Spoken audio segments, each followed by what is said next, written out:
Under the Covenant of Civil and Political Rights, it says that all persons must be equal, before the law.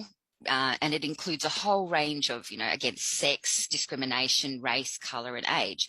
But it also includes national or social origin, and it includes other statuses. So social security income source would be included within that OHCR legislation. There's no access to all the problem solving. If you have a problem with Inju, you can't actually go and get redress.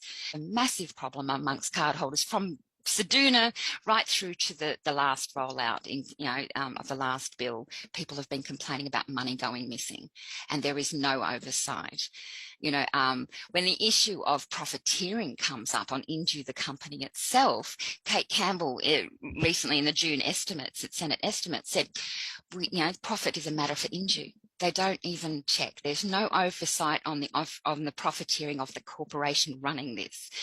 The conventions on non-discrimination, rights of protection for women and children, the right to social security are impacted to a degree that is completely unacceptable. For people of First Nations and Aboriginal and Torres Strait Islander people as a collective group of people, those rights, also the rights that are removed also include cultural rights, the right to practice culture, because the card limits your movement, where you can go, when you can go. So there were 700 people from the Warburton community outside Kalgoorlie who weren't in the trial region, but when they had their access, removed arbitrarily, they were put on cards without a notice, and yet they weren't even in the legislated trial region. So a lot of wheeling and dealing is happening behind the scenes that people aren't aware of. These people could not even access food. People coming from outer regions into Kalgoorlie for cultural ceremony, for sorry business, were being put on the card because under the CDP, which is a different program, they have to register at a Centrelink when they arrive in a new town. And that Centrelink in Kalgoorlie was automatically putting them on the card, even though they live thousands of kilometres away.